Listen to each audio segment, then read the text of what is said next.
What are the names you think of when I say the best midfielder in the world? Probably Bellingham, Declan Rice, Odegaard, De Bruyne, Rodrigo, yet rarely someone who is not a Barcelona fan mentions Pedri. But why? Why does no one recognize Pedri as the great midfielder he is? In Europe's top 5 leagues, Pedri is the player with the most possessions won this season, the player with the most final third passes completed in La Liga, the player who keeps the balance in this Barcelona team. Yet no one talks about him as the best midfielder in the world. And this is the Pedri paradox. Ever since Pedri started his football career, he was underappreciated and rejected. He was born in the Canary Islands, Tenerife, with his family moving to Tegueste when he was 3. Because of that, Pedri joined UD Tegueste. Then at 13 he signed for Laguna, where he played until 2018. And although this may not seem a lot, it was enough for this legendary club to invite him for a trial. And it wasn't actually Barcelona. When Pedri was 15, Real Madrid invited him for a trial, as they found him impressive. But just as Pedri wanted to prove something, it started snowing in Spain, and because of that he wasn't able to train on the pitch. However, when he finally got a chance to impress the Madrid staff, they weren't satisfied, telling him that he was not at the right level for Real Madrid. Many would have given up at that moment. But not Pedri. Instead, he joined Las Palmas in 2018, where 1 year later he made his professional debut in the second Spanish division. One match. That's all it took for Barcelona to transfer this kid. So on 2nd of September 2019, Barcelona reached an agreement with Las Palmas for the transfer of Pedri for only 5 million euros. And although Barca were impressed, nobody really thought that this skinny player would end up being so good at such a young age. Nobody except Ronald Koeman, who was impressed by Pedri from day one. As soon as he saw him in training, he knew this kid must play football. His place is not on the bench. Bueno, la verdad es que tiene mucha porque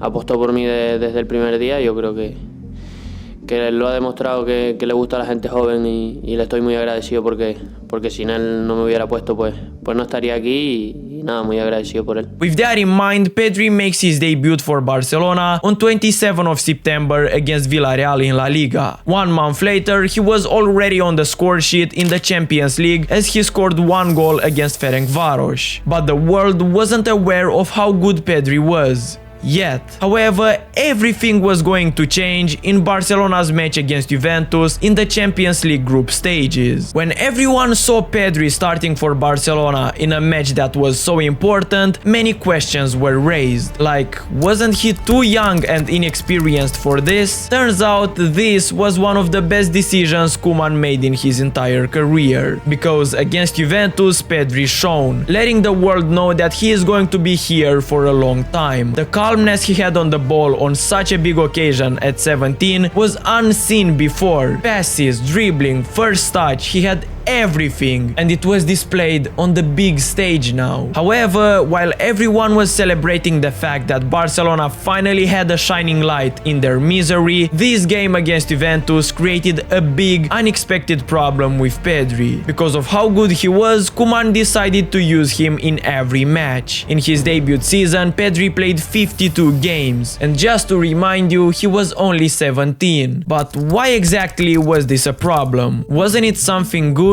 I mean, playing games at such a young age can only mean progressing faster, right? Well, yes, but actually no. See, the actual problem was that he was 17. At that age, the body is still developing, which means that injuries could affect the development, especially if the body is being pushed to its limits. And in that season, Pedri wasn't only used in every Barca match, but he also had to play for Spain in the Euros, and then he went to the Olympic Games, during which he played in every game. This is a photo of him during the Olympics. It was clear that he is tired, and if he keeps pushing it, injuries will appear sooner or later. And even if you win the competition, Pedri shows up with Barcelona, and early on in the season he has an injury, people are gonna point at the Olympic team. All of those things are gonna be discussed and then they're gonna be thrown out the window because Pedri is not available for Barcelona. Barcelona does not care about the Olympic Games and how well the Spanish national team does. And that was the case in the 2021-2022 season, when in September he suffered a hamstring injury. But just when he returned, he suffered yet another hamstring injury in the same place. This time it kept him sidelined for 104 days. This happened again as in April, Pedri suffered the same hamstring injury which kept him out for 78 days. It seemed like the lack of rest finally caught up to Pedri. But just when people thought that another Ansu Fati situation was going to happen, Pedri proved them wrong again. Because when Barcelona needed him most, he stepped up. During Xavi's first full season in 2022-2023, the club understood how to use Pedri, and by that I mean resting him when necessary, but also keeping him sharp by giving him minutes. And so Pedri's rise started yet again. Just when people thought that he was going to end up being an injury-prone player, he didn't only prove them wrong, he became one of Barcelona's most important players, playing just like Iniesta alongside Xavi, but this time Xavi could only watch him from the sidelines as he was the coach.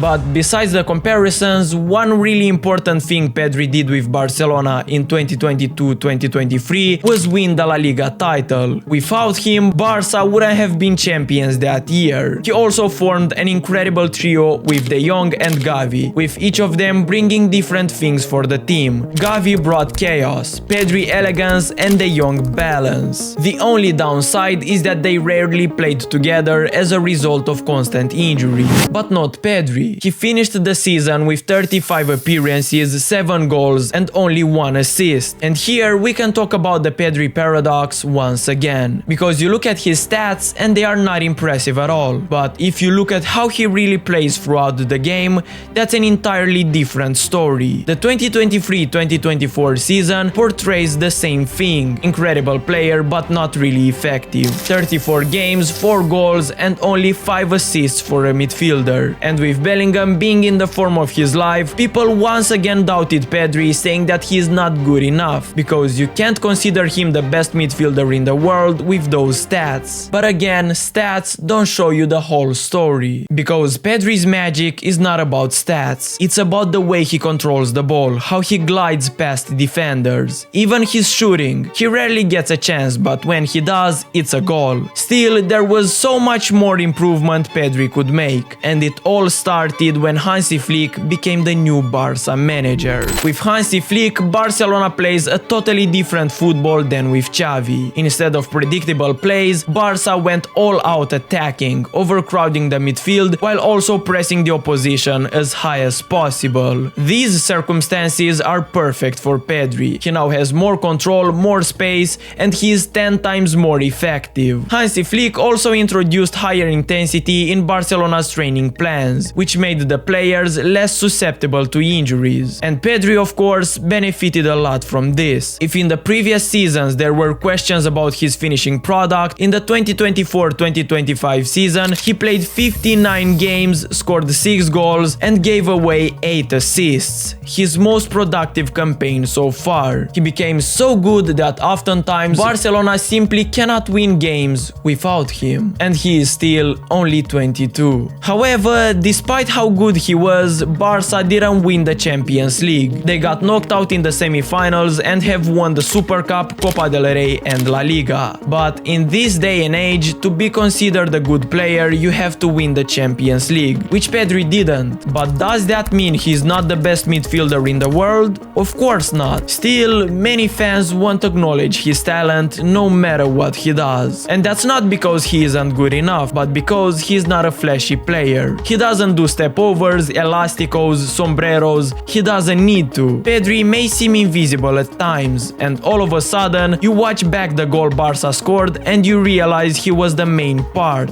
That's the paradox of Pedri. He will never get the recognition he deserves. Fans simply can't accept the fact that someone so skinny, so silent, yet so magical can be the best midfielder in the world. But until they change their opinion, Pedri will still remain in the elite class.